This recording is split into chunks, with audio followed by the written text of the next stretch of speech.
Hello, and welcome to Mental Health Matters podcast. I'm your host, Liz Lang, and I'm here with Dr. Mark Burton.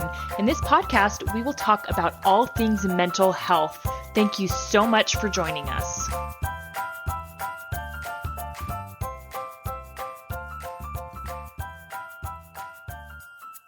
Hey guys, Liz Lang here with Dr. Mark Burton, and this week we're going to talk about sensory processing, and our primary focus is going to be on sensory processing disorder, but we're going to talk about a couple of other things in terms of sensory seeking versus sensory sensitivity, and we'll kind of get into what those are, and those may just be pop psychology terms that I've heard. But either way, or we're going to talk about them later in the episode. Mark's shaking his head, so maybe they're not. I don't think they're pop psychology terms. Okay. I mean, valid terms that people use to talk about what's going on. The interesting thing, though, is this is not a diagnosis anymore. Really? Yeah, which I don't understand the reason why. When the DSM-5 came out, they took it out. That process is run mostly by psychiatrists, and there's a lot of the politics involved in it. I don't really understand the process, but it doesn't mean this doesn't exist. It does. It's just, so if you say sensory processing disorder,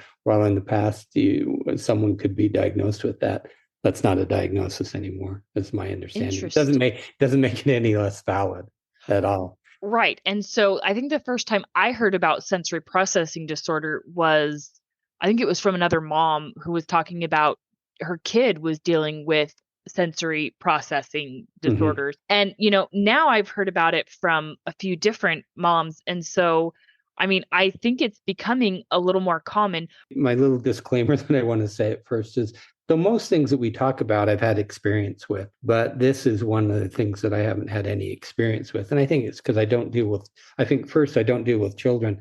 As I was talking to Lindy last night, telling her what we're going to talk about, she then informed me that Adrian actually knows, my daughter, who's a psychologist, knows quite a bit about it, but that doesn't happen right now. No. But the other thing is the people who actually deal with the children are typically occupational therapists. Now, It's true there may be some child psychologists who would be involved, but I think mostly it's probably going to be pediatricians and occupational therapists. Let's take a moment real quick and let's define, I guess, what an occupational therapist is and how it differs from what you do. So occupational therapy, the way I understand it, there's this huge variety, because I know I treat a couple of occupational therapists. The mother of my future daughter-in-law is one. They all have different specialties. Okay. Different focuses different foci, I guess is what you'd say. So for one, deals with children, and what she deals with mostly is helping them learn to swallow. And so they're children who have difficulties in that regard. And that was her whole focus. And she had a full practice doing that. Interesting. My daughter-in-law's mother, her focus is how occupational therapy, as far as what's the right way to move your hands so you don't have like carpal tunnel syndrome. So her focus is very much on the hand and working with people who might have issues with hands. So there are probably going to be occupational therapists out there who are going to specialize in children with sensory processing issues. The difference is that and we can get into possible treatment, because there are a couple of treatments I found. It's inconclusive of whether they help or not.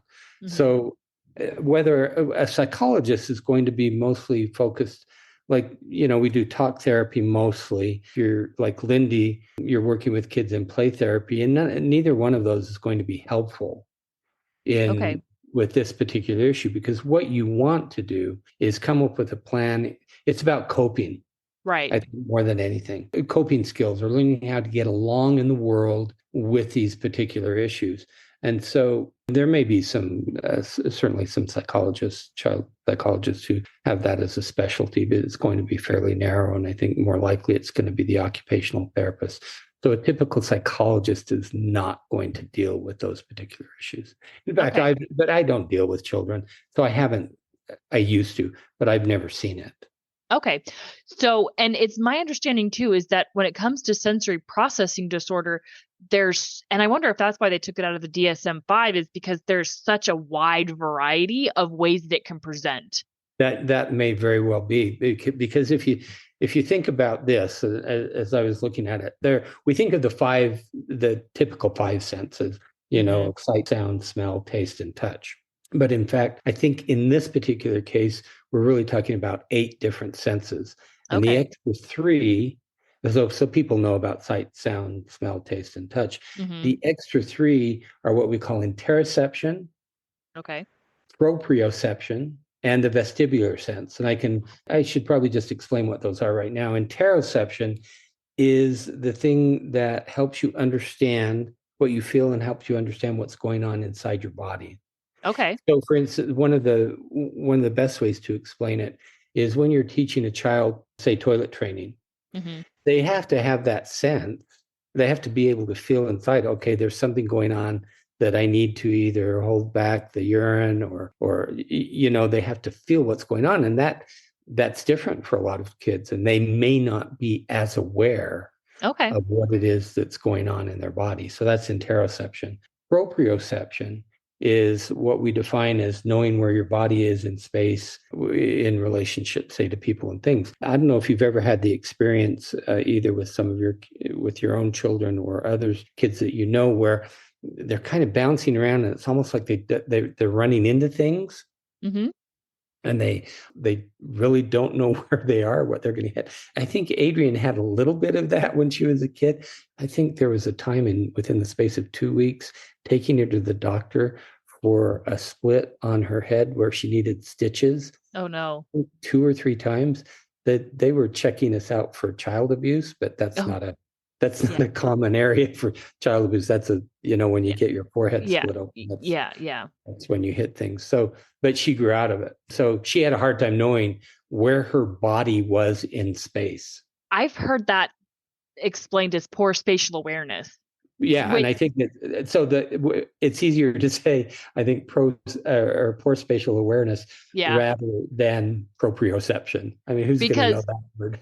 exactly. Well, and as an adult, I feel like I suffer from poor spatial awareness. I'm terrible at parking because I'm not good at judging the distance between where my car starts relative to where the other one begins.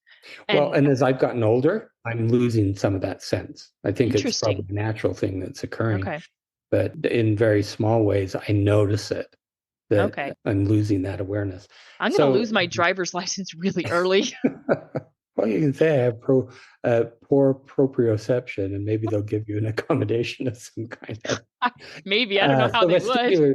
So the last one, vestibular sense, is about balance, and so balance is all about inner ear, and so how you're again, it's connected with proprioception in that it's how your body is moving through the world and balance. So we have those eight different senses. And so when you have a sensory processing issue, it can go one of two ways, right? Which I think you mentioned. You can have an oversensitivity, Mhm. or so you take oversensitivity, or the word, say, a medical doctor might use is hypersensitivity, Okay. which is the child it would lead them to avoiding loud noises, bright lights, strong smells. So an oversensitivity would be having a reaction to something in a big way. Hmm. So, for instance, one of my grandsons had this with texture. So around taste and Yes. texture, that's a fairly common one with kids that I think you can outgrow. But there are certain textures. He's better now, but boy, it would really, I'll use the word, it would freak him out Yeah. and he would react in a very strong way just because of the texture of the thing that was in his mouth. So it leads to that, avoiding those things that are going to trigger you. So then the other option would be undersensitivity. Now, the word a doctor would use would be hypo. So you have Hmm. hyposensitivity or hypersensitivity. So undersensitivity would be hyposensitivity. And that means that they aren't feeling things in the same way. And so in some ways, they are seeking out stimulation. Yeah. And so they're seeking out. I think in some ways, like the running into things could be a way just to to get, you're running into things, you're really feeling it intensely. And so they look for more sensory stimulation. That probably could be in terms of loud noises, or I don't know about strong smells, but you've probably known kids who are really, like, if you meet them, they're grabbing onto you, Yes. touching you a lot. Mhm. I think, that could be one of the things that's going on. So that explains the different senses and the two types of sensitivity. Okay, so I have a really close friend who can very much relate to this episode with her own kids because she, in particular, has a child who has extrasensory needs. And it's interesting because as a younger child, he really, really struggled with loud noises. I think she tried to enroll him in soccer at one point and he couldn't handle it because there was so much chaos and all of the noises and all of the movement. It overwhelmed him and he kind of just shut down. Yeah. Yeah. But Things like that. Right. But at the same time, she often talks about his sensory needs and how there are certain things that I find bizarre, like being upside down is good for him. It's Well, you can helpful to have him. both. Here's the thing Okay. you didn't Okay. mention. It's not that you're going to have one or the other. You can actually have both in different senses. Okay. You Okay. might be hypersensitive to, say, sight, and hyposensitive, say, to touch. And so Okay. that exists. So what you're describing in some way makes some sense. Okay. Yeah. They've gone to a lot of occupational therapy throughout his life, and it's been very, very beneficial. And again, and it's like what you said, they've got a lot of coping skills because that's all about what they're trying to do is they're learning to cope. And the way she describes him is he's got, because all children have typical needs. His Yeah. are just extra. And Right. that's Right. the best way to describe this child is just extra. Everything about him is extra, but that means the good and the bad, right? And so they Mhm. have to cope with and manage. And I don't want to say bad because he's not a bad child, but his problematic behaviors are Yeah. extra, right? Mhm. And so they have to cope and manage. And so, some of the things that he does that has been good for him that has helped is things like just pushing against the wall or spinning is good for him, rock climbing, being upside down. These are all things that are part of his occupational therapy because they're good for his brain. Well, that's a really good example. I'm glad you brought that up because that is what an occupational therapist would do. They would Yep. come up with those ideas because who's going to be the first one to notice this is typically Oh, the yeah. parent, mostly the Yep. mom, Yes. Yes. is going to be the one. So you think about, okay, how is this diagnosed?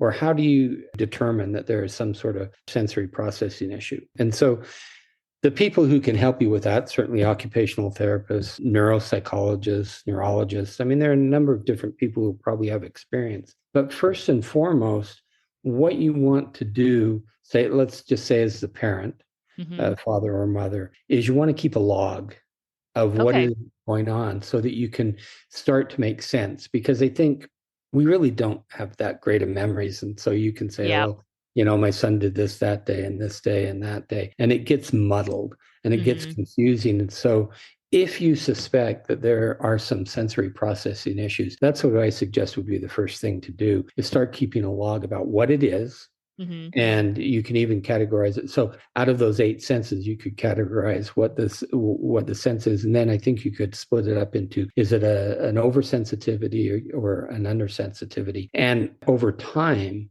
what's going to happen is a pattern will Hmm. probably emerge. And that way, if you want to seek help, like for an occupational therapist, let's say, you'll go and you'll present this information. There'll be really good data for Okay. them to have, which will then allow them to better come up with a plan for coping. So that's the first step. If you have a child that you suspect has this, start keeping a log. And that's good advice for, I think, any issue that you suspect your That's child could true. have. I mean, in Well, for or adult. right, right, it's true. So because Yeah. I'm thinking about my daughter who had problems with her bladder Hmm. and with potty training took a long time with her and she had a really hard time getting it. And so one of the things that they had us log her voiding habits and her fluid intake and how much she voided. So anytime you suspect, okay, something is going on with my child and it doesn't feel right to me, document it. Document Yeah. what's happening, what time, what's going on, anything that you think can help. So you can take it to your doctor and say, this is what I think is going on. And then your doctor can say, well, either that's pretty typical for children, or can say, yeah, this is atypical. Here's some resources. Let's get you some help. Right. I recommend keeping a log for a number of things just Yeah. because the memories aren't that great. Yes. And that way, the patterns, because there are typically going to be patterns that they become easily seen, and it's really helpful. So, is this your daughter with ADHD? No, this is my middle daughter who she Okay. actually went to physical therapy for pelvic floor exercises, is what ended up Okay. happening. My daughter with ADHD, I feel like I would like to eventually get her into some sort of occupational therapy, but I mean, we'll see. It's just that these sensory processing issues often co-occur with kids with ADHD Okay. and Interesting. also children with autism. Okay. So now That's it good doesn't mean information. that a person with ADHD or on someone on that autistic spectrum is going to have those. It's Okay. just they often co-occur. And also, it doesn't mean that if you have those sensory processing issues, that you then have ADHD or Hmm. autism. It's just they can often occur together. Okay. Yeah. And, my daughter who has ADHD, I did notice some sensory processing issues. She was very texture picky as a Mhm. child. And I mean, she ate canned baby food until she was like 2 years old. Well, see, that's probably a texture thing right Yes. there. And Yeah. she's still texture sensitive. We've It's been a lifelong battle with her, but that was one of my early experiences with it. Is she's been texture sensitive, and she always has been, and it was a struggle. It's still a struggle to get her to eat fruits and vegetables, and I think a lot of it has to do with the texture. And I think in part too is with her being our first child, we've coddled her a little bit too much with it, and so here we are. But So that's neither here nor there. since you brought that up, I'm going to mention something. As I was talking with Lindy about this last night, I brought this up. This is the other reason to keep a log, Hmm. because then it becomes evident what's going on. Okay. And then the second thing I wanted to say is so your daughter has, or my grandson had an issue with texture of foods. That doesn't mean you need to go to an occupational therapist to solve the Yeah. problem, because I Yeah. think the other thing a log gives you is it gives you a sense of how serious is this. Right. And so, if it's okay, my daughter's going to eat baby food for 2 years. Okay, so what? Right. It's not that big of a deal. And sometimes I think a child may have a sensory processing issue. It's just not going to be that big of a deal. Hmm. Now, what you said about coddling, I think that can happen as well. Yeah.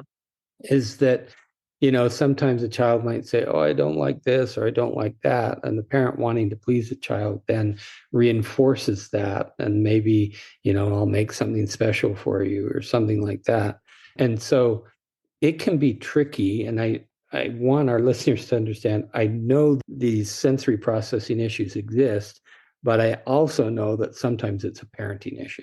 Yes. And I think that, again, like you said, that's why it's important to log and to Right. document it, Yeah. because a pediatrician is going to be able to help you tease that out. Yes. And a Yeah. pediatrician is going to be able to say, okay, well, why don't you try these things at home first? Yes. And if that still isn't working, then it's like, okay, maybe now we go see a specialist. And that's exactly how it went with my daughter who had bladder issues. So potty training was very, very difficult for her. And so it started off with, for a while it was, well, we just need to keep working at it and let's try some things at home. And then eventually it progressed to, okay, this is abnormal. Something is not right. Now we can go see a specialist, right? And so it can be so hard as parents to know the difference because every kid is different and every situation is unique. So you don't necessarily need to see a specialist. Right. Sometimes you can resolve it on your own. Yes. Yeah. It depends on how serious or how profound the issue is. Yeah. And so that's the reason to keep And a log. yes, and how much it affects the quality of life. Yeah, So in that's a good point. yes. Which And is true for most mental health issues, yes, yes. right? And I think we've said this before in different episodes. You really have to understand, does this affect my life in a serious way?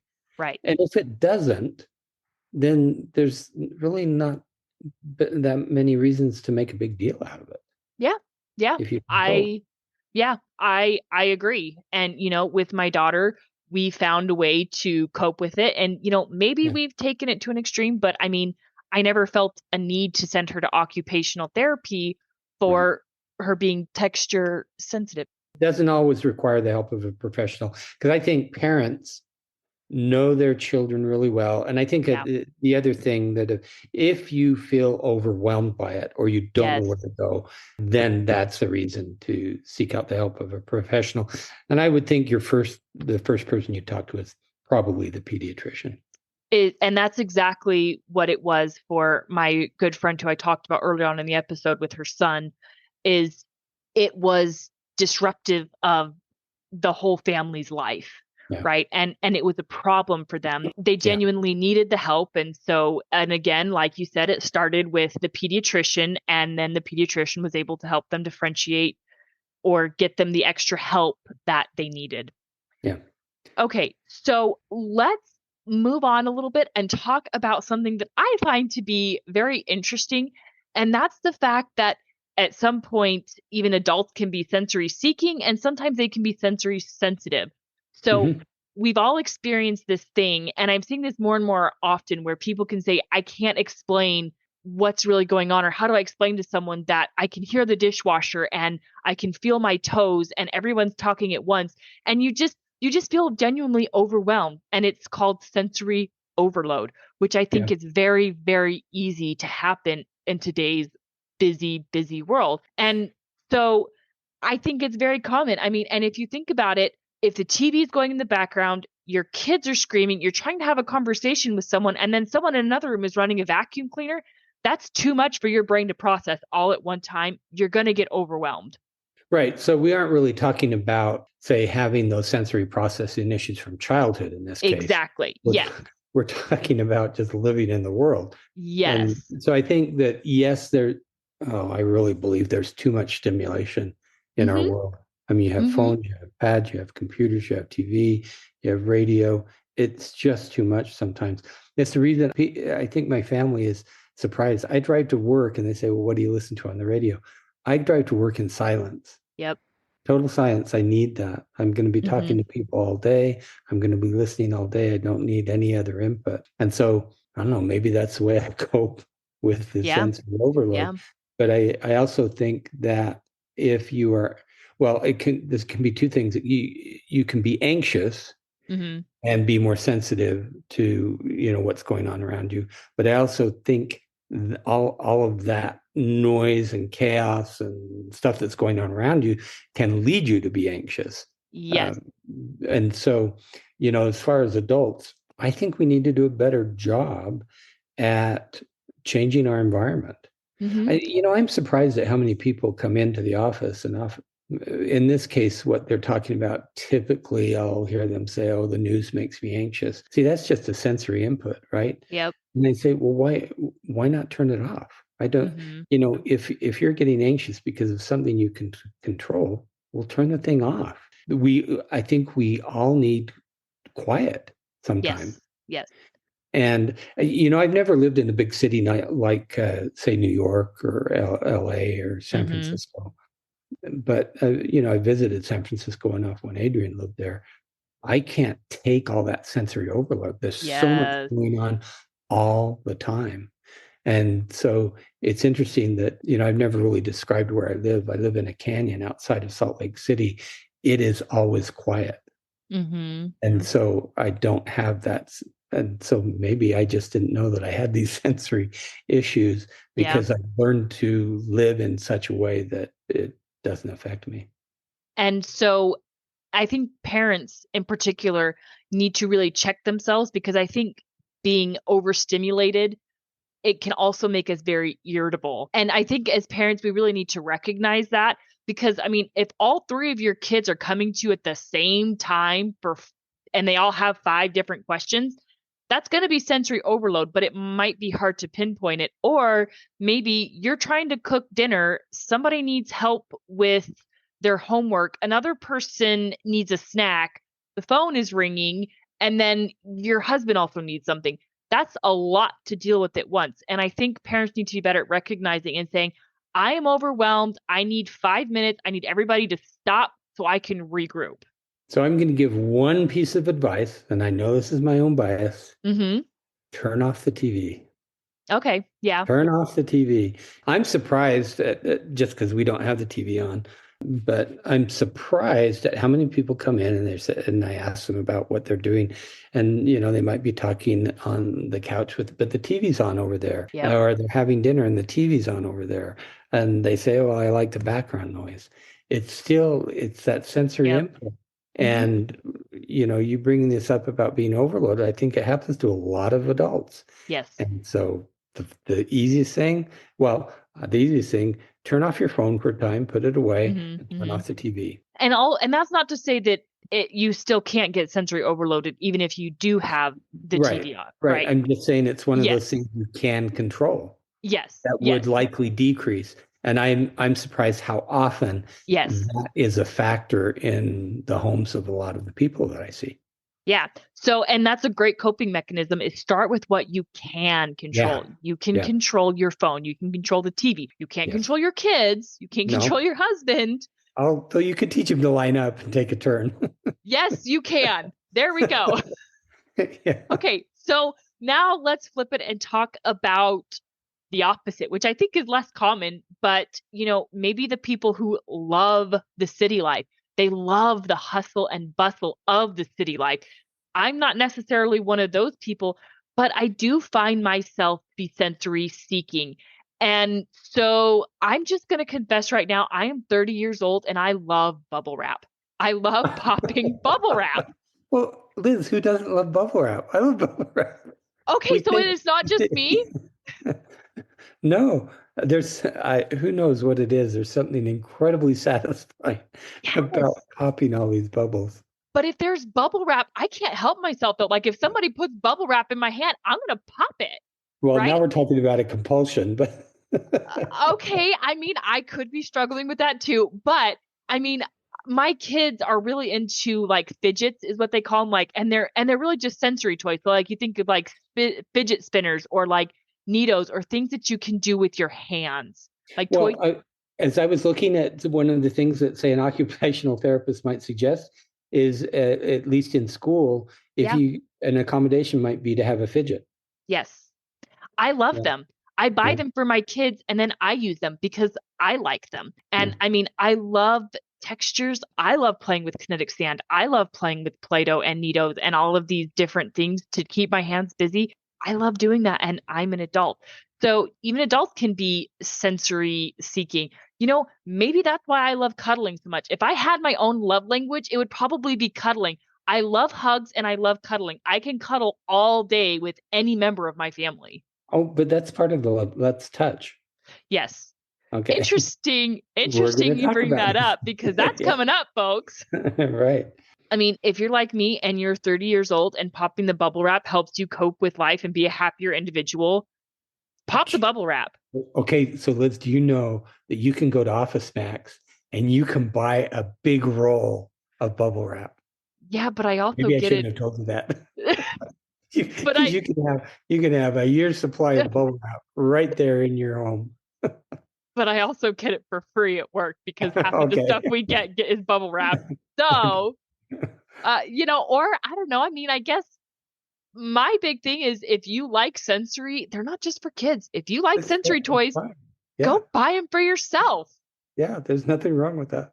No, it's fine. I mean, thankfully, Curtis is an extremely tolerant person and he doesn't mind the random loud noises that I sometimes make. And that is something for parents to be aware of too, is that some of these these sensory toys, they can be loud, like repetitive loud noises, like clicking a pen.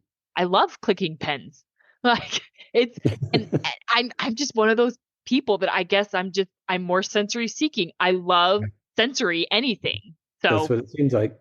all right. So, as we talked about just a few minutes ago, next week we're going to talk about the 5 love languages. And when I brought this topic up, Mark seemed a little bit shocked. And I was like, how have we I not? thought we talked about it before, but Well, my memory is pretty bad. but I'm like, how have we not talked about the 5? I mean, I'm sure we've mentioned it briefly, but Yeah. why have we not talked more in depth about the 5 love languages? Because, Well, I we're going mean, to correct that and we'll do it next week. yes. So we will see you all next week, everyone. Have a good week, everyone. Have a question for Dr. Burton? How about a topic you'd like us to cover? Send us an email at mentalhealthpod21@gmail.com. This podcast was produced and edited by Liz Lang. Music is by Audio Lounge.